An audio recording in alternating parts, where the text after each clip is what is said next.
Throne of Seal, Episode 132. Long Haochen, the shining star of the Night Temple and acting head of the Paladin, listened as Yang Haohan spoke to him.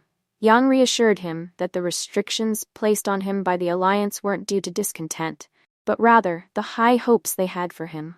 His astonishing growth rate offered them a beacon of hope in these trying times. Yang emphasized that if Long Haochen could fully master Eternal, the God of Creation Eagle Throne, and the Sun and Moon Divine Nest Shield, these two super-divine artifacts could potentially tip the scales in their favor. With those, even the Demon God Emperor might not be able to stand against him. Long Haochen, in silent acknowledgement, nodded, conveying his understanding that the Alliance had his best interests at heart. He assured them he would prioritize his safety and refrain from rash actions. Yang Haohan, with a gentle smile, acknowledged that despite Long Haochen's violation of military orders, his actions led to a significant victory. This triumph, he explained, would undoubtedly weaken the enemy and fortify the defenses of Jade Dragon Pass. He proposed to Long Tianying that both Long Haochen and Han Yu should participate in the Jade Dragon Pass military conference. He believed that since they were grooming successors, it was time to accelerate their development. Long Tianying, concurring, nodded and decided to convene a military conference immediately, requesting both young men to accompany him. Yang Haohan, however, reminded Long Tianying about Long Haochen's recent revelation of possessing the Sun and Moon Divine Nest Shield. This development necessitated his return to the Alliance headquarters. He needed to summon the leaders of the 6 great temples to strategize the future of the Holy War. He entrusted Long Tianying with the responsibility of Jade Dragon Pass in his absence. Long Tianying, understanding the gravity of the situation, accepted without hesitation. Thus, Long Tianying, accompanied by Long Haochen and Han Yu, headed towards the main conference room of the Night Temple. The Night Temple held dominion over Jade Dragon Pass, making Long Tianying its military chief. This position was originally intended for his son, Long Xingyu. However, their strained relationship and Long Xingyu's independent ambitions led him to relinquish the command, opting to pursue personal power elsewhere. Upon entering the radiant main conference room, Long Haochen and Han Yu were met with the sight of over 20 Golden Zodiac Knights and high-ranking generals of the Night Temple, all clad in armor of at least legendary grade. Long Tianjing's authority was undeniable. The moment he stepped inside, every knight rose in unison, their right fists striking their left chests, producing a resounding metallic clangor. Long Tianying, leading the 2 young men to the head of the table, motioned for the generals to be seated before taking his own place. Long Haochen and Han Yu remained standing behind him, for there were no seats allocated for them. All eyes were drawn to Long Haochen. The Golden Zodiac Knights, the elite among paladins, recognized each other instantly. Long Haochen, a Retribution Knight, was a new face, yet his battlefield brilliance, the awe-inspiring 7-colored golden light, his strength in slaying 2 demon lords, and his ability to galvanize the spirits of the Jade Dragon Pass Knights, these feats were etched into the minds of the Night Temple's highest-ranking officers. Each of them regarded Long Haochen with respect. Once everyone was settled, Long Tianying addressed the assembly. He spoke of their unexpected victory against the demon incursion, praising their courage and knightly valor. He introduced Han Yu as the sole grandson of Paladin Han Qian. He informed them, with the Alliance leader's consent, that Han Yu was henceforth authorized to observe all military meetings held at Jade Dragon Pass. This declaration was met with silent nods from the knights, acknowledging Han Yu's accomplishments and lineage. Han Yu stepped forward, offering a formal knight's salute to the assembly, before resuming his position behind Long Tianying. Turning his attention to Long Haochen, Long Tianying introduced him as a newly ascended brilliant knight, bearer of the No. 12 brilliant zodiac battle armor. He refrained from revealing further details. After all, for now, you may address him as Brilliant 12, Long Tianying announced. Long Haochen will temporarily take over as the head paladin, commanding all brilliant zodiac knights in the camp. A wave of murmurs and astonished gasps swept across the conference room. Even Long Haochen was taken aback by the announcement. The head paladin held a position of high esteem within the Night Temple, second only to the divine knights and temple elders. An elder seated to Long Tianying's right voiced his concern. Is this not a hasty decision? We know little about this newly ascended brilliant zodiac knight. He was a striking figure, tall, with neatly trimmed white hair, clad in a white robe rather than armor, unlike most others present.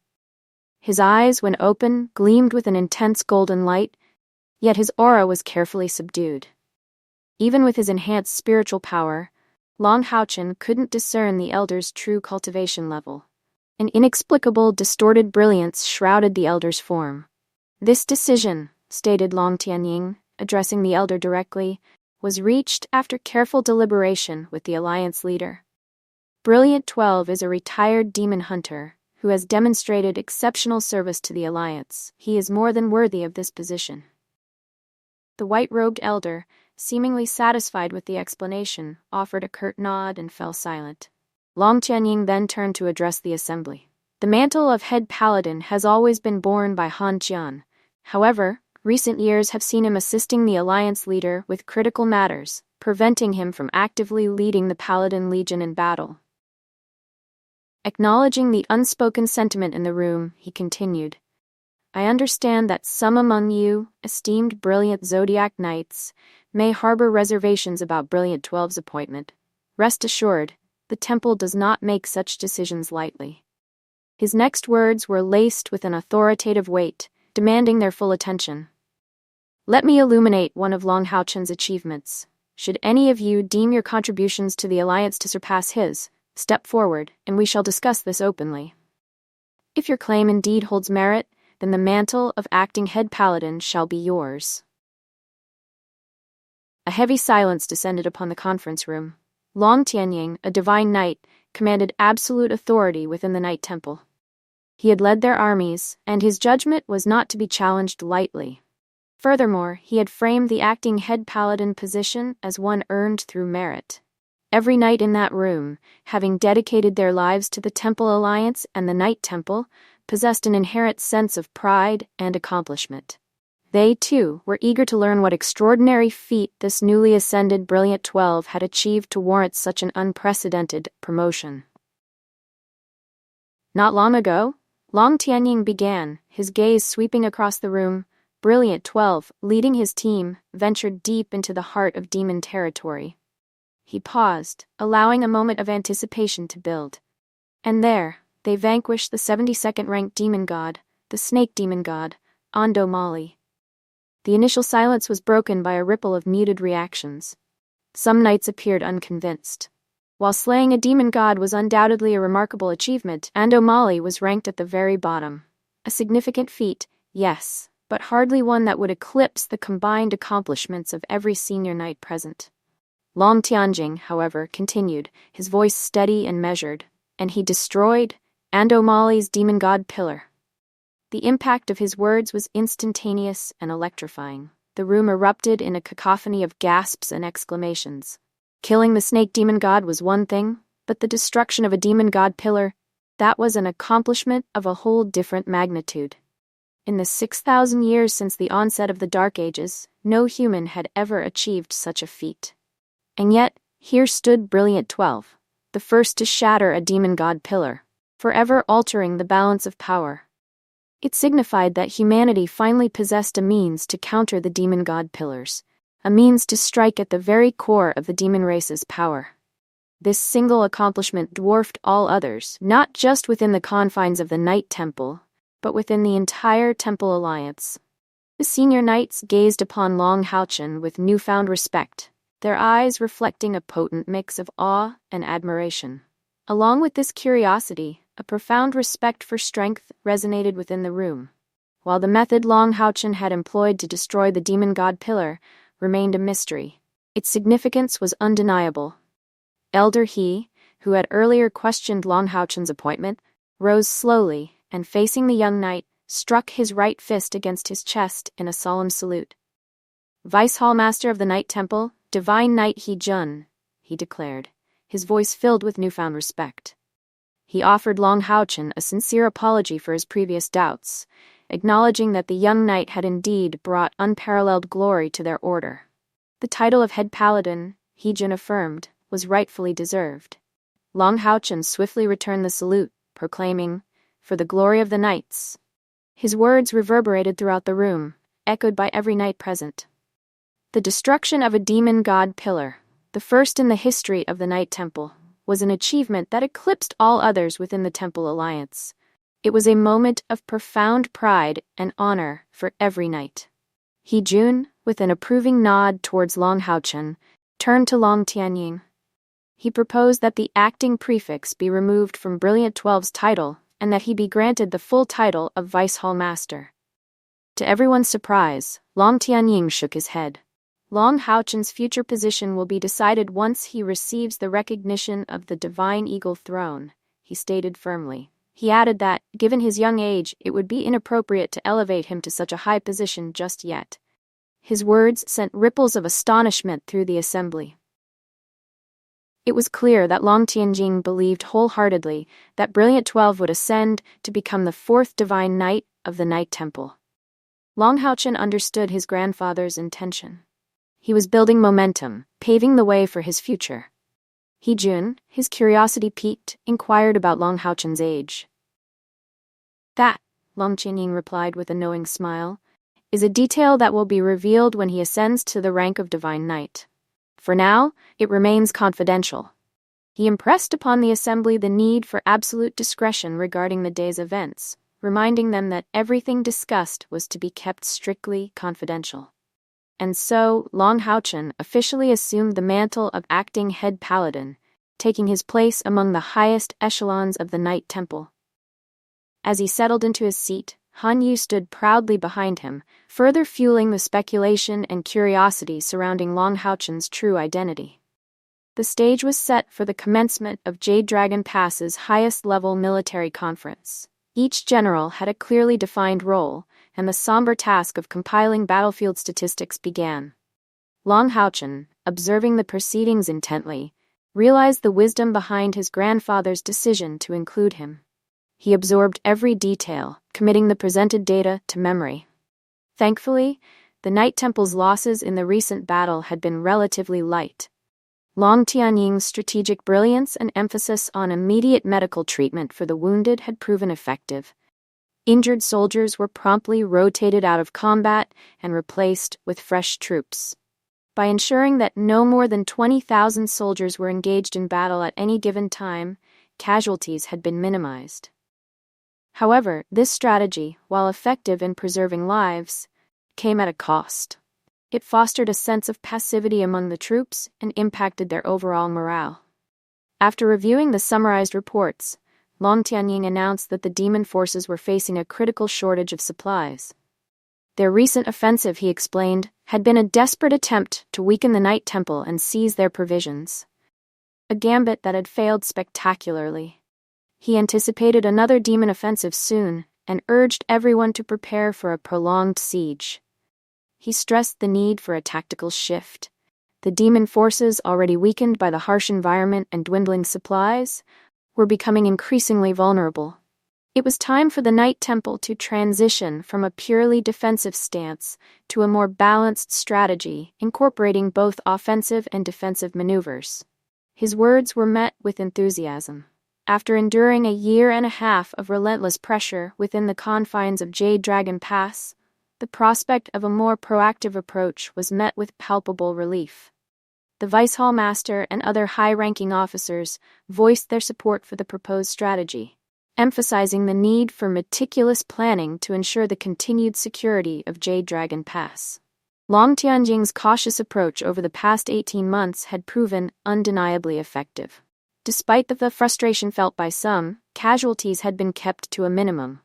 Conversely, the demon army's losses had been steadily mounting, exacerbated by their supply shortage and the unforgiving environment. Capitalizing on this advantage, Long Tianying proposed a series of swift, decisive strikes. A blitzkrieg strategy. Elite knight units would be deployed to harass and inflict maximum casualties on the enemy, retreating before they could regroup and retaliate. This tactic, he explained, would allow them to maintain the element of surprise, dictate the pace of the conflict, and further weaken the enemy, while minimizing their own risks. He Jun readily endorsed this aggressive yet calculated approach. An eager energy filled the room, as nearly every general present volunteered to lead their best troops in a surprise attack against the unsuspecting demon forces. As strategies were debated, refined, and meticulously formulated, the conference room buzzed with anticipation. Among those chosen for the daunting task ahead were Long Haochen and Han Yu. Night had fallen. The night was alive with the sound of the howling north wind, a chilling symphony that occasionally pierced the silence. Within the demon encampment, an unsettling quiet prevailed. Aside from the eerie glow emanating from the demon god pillar, a palpable stillness hung in the air. The cold was relentless. Temperatures outside Jade Dragon Pass plummeted to a bone-chilling -40 degrees Celsius, an unforgiving assault on both demon and human alike. To combat the bitter cold of the northern battlefield, the demon army had requisitioned every available warm tent. Each demon soldier was ordered to take shelter whenever possible. Initially, providing adequate warmth for a million-strong elite army had been a logistical nightmare. However, as the Holy War dragged on, casualties mounted and troop rotations dwindled, the tents barely accommodated the diminished forces laying siege to Jade Dragon Pass. 10 demons were now crammed into every 20-square-meter tent. Even the massive bear demons were forced to squeeze together for warmth. To further insulate themselves against the biting wind, they resorted to clustering 5 tents together. Samagina, the cunning necromancer demon god, had strategically arranged the encampment with the higher-ranking demons stationed on the periphery, forming a protective barrier around the lower-ranking troops huddled in the center. This arrangement served a dual purpose. Not only were the stronger demons more resilient to the cold, but their strategic positioning allowed for a swifter response should the humans attempt a daring nighttime assault. It was a tactic that had earned Samagina grudging respect. Bear Demon Sahaba and his 3 comrades huddled together inside their cramped tent, their stomachs growling in unison. It had been days since their last proper meal. Bear demons, known for their insatiable appetites, were accustomed to a diet rich in meat. Their usual fare of fallen enemies, however, was in woefully short supply. That day, they had received a single, meager thigh of a berserk demon to share amongst the 4 of them. A paltry offering that served only to amplify their hunger pangs, and they considered themselves fortunate. The lower-ranking demons hadn't eaten in days. Their previous attempt to replenish their dwindling supplies had ended in disaster. The unexpected retreat had prevented them from claiming their usual bounty of fallen enemies. Now, they waited anxiously for reinforcements and fresh supplies, their hopes dwindling with each passing hour. The high-ranking demon generals, acutely aware of their dwindling provisions, understood that starvation was a very real threat. Yet they were bound by the demon god emperor's unwavering orders they dared not disobey. The brutal reality was that in the year and a half since the Holy War began, the demon army, once a formidable force of tens of millions, had been whittled down by a third. Their casualties were more than 5 times that of their human adversaries, a grim statistic that continued to rise. The demon god emperor's most formidable forces, the awe-inspiring sky-devouring demon dragons, the ethereal moon demons, and the enigmatic new demon races, remained conspicuously absent from the battlefield. Their absence had become an insurmountable obstacle to the demon army's ambitions. Many demon generals privately questioned their emperor's strategy. Surely, they reasoned, their emperor, wielding his full might, could easily obliterate the human defenses. They were unaware that the demon god emperor's true objective was not conquest, but attrition. Inside their frigid tent, Sahaba and his companions shivered uncontrollably, their bodies slowly succumbing to the relentless cold and gnawing hunger. "This cannot stand," Sahaba growled, his voice tight with desperation. "We must find sustenance, or we shall surely perish." One of the other bear demons, his resolve crumbling, offered a desperate suggestion. "What of the berserk demons?" His words hung in the air, a tempting proposition tinged with a chilling undercurrent. While cannibalism was generally frowned upon, the berserk demons, lacking a demon god to champion their cause, occupied a precarious rung on the demonic hierarchy. Gulifu, their own bear demon god, was unlikely to intervene. and even if their transgression came to light, surely the punishment wouldn't be too severe. Emboldened by desperation, Sahaba and his 3 companions slipped silently out of their tent and into the biting wind. The moment they emerged, a wave of icy needles seemed to pierce their thick hides. The wind, an unseen predator, tore through their fur, stealing away their warmth, replacing it with a bone-deep chill. As they stumbled forward, Sahaba paused, his nostrils twitching. A peculiar scent wafted through the air, unfamiliar yet strangely alluring. He glanced around, his brow furrowed in confusion. It was impossible. The night was pitch black. The only source of light the distant, brightly illuminated walls of Jade Dragon Pass, a beacon of hope that did little to pierce the oppressive darkness surrounding them. "Do you smell that?" one of his companions rumbled, echoing Sahaba's bewilderment. "The aroma of roasted meat." Sahaba, on the verge of dismissing it as a hunger-induced hallucination, froze. A figure, cloaked in shadows, materialized from the darkness behind them. The figure was completely enveloped in a large black cloak, rendering it practically invisible against the night sky. A faint, shimmering distortion surrounded it, masking its aura, making it one with the night itself. A golden light flashed. Sahaba and his 3 companions felt a wave of intense cold wash over them, a coldness that seemed to seep into their very core. And then, darkness consumed them. They remembered nothing more. A sickening crunch echoed in the night as 4 bloody holes appeared on the heads of the unsuspecting bear demons, each a testament to the swiftness and precision of the attack.